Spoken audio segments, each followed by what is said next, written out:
Modi government has a big bang plan to bring all existing social security schemes under one cover.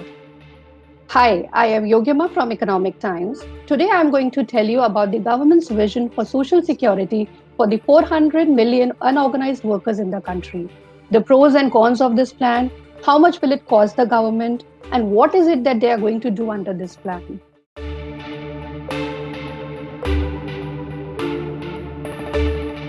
Before we start, let me tell you what is social security.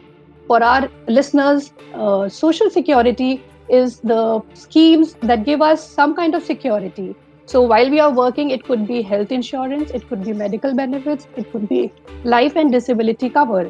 And when we retire at the age of 60, we need some kind of social security as pension. So government has been for the years rolling out some or the other form of social security under various ministries. However, now the plan is to bring all these existing schemes under an umbrella organization that is going to be called a Social Security Organization. The idea emerged from the proposed Social Security Code on which the Labour Ministry has been working for a couple of years. This is the code which amalgamates all the Social Security Acts under the code, and these are the acts which are administered by the Labour Ministry. So the government plan is to bring all the existing policies, schemes which are administered by different ministries like finance, rural, under this umbrella code so that people have more clarity and the government has a clarity as to who all are covered and they can accordingly bring in interventions. If I were to tell you the schemes that are going to be covered, so initially the government will look at schemes which are contributory. So be it Shram Yogi Mandhan scheme, which is under Labour Ministry and is a voluntary pension scheme, or the Laghu Vyapar Mandhan scheme, again another pension scheme, or the Atal Pension Yojana. These are all contributory schemes in which there is an equal matching contribution from the centre, and at the age of 60, you get a certain minimum pension, which could vary from 1,000 to 5,000 rupees a month. So to begin with, these are the schemes that would be brought under the umbrella body. After this, government may look at the schemes which are completely funded by the centre, like the old age pension scheme under the Rural Development Ministry, and they may look at the insurance schemes wherein a subscriber pays a minimum amount and get insured, which is the Pradhan Mantri Jeevan Jyoti Bima Yojana scheme and other such schemes. What is the rationale behind the exercise? Well, it's a very tedious exercise for the government.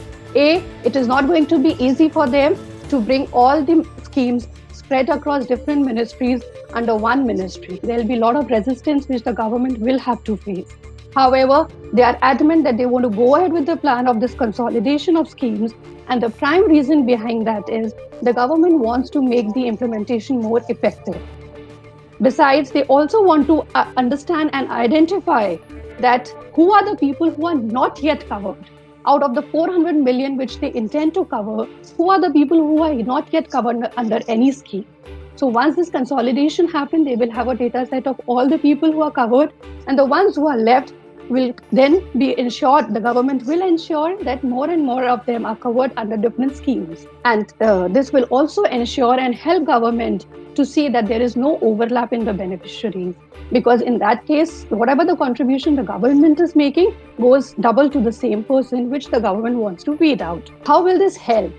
Definitely, the plan as of now is to only consolidate, which means there is not an extra penny that the government is going to shell out on any schemes. What they are going to do is only amalgamate and continue paying whatever they are paying under different heads. So while this will not be a cost to the exchequer, it will ensure that all 400 million people come under one umbrella scheme, which is the Social Security scheme.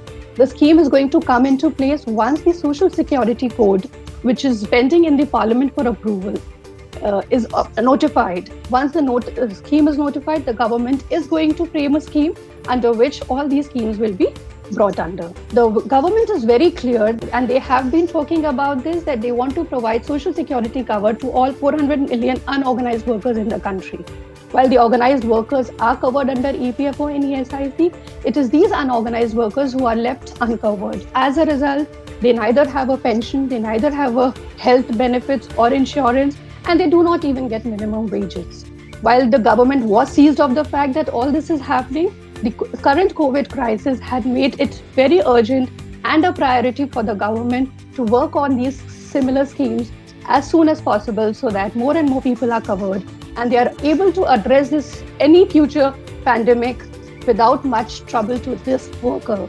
We all have seen that millions of migrant workers had lost jobs and they had migrated back to the hometowns. There was absolutely no means of income or livelihood sources for them, which has bothered the government and made it very, very urgent for them to work on such schemes.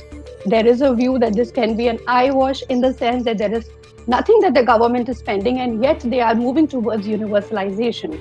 But government is very clear in this time of pandemic, it has no funds to pull it completely from its own. So they will have to have a scheme which is voluntary, wherein the subscriber also pitches in, the states pitch in, and the center pitch in, and they create a kitty or a social security fund through which these schemes are going to be funded.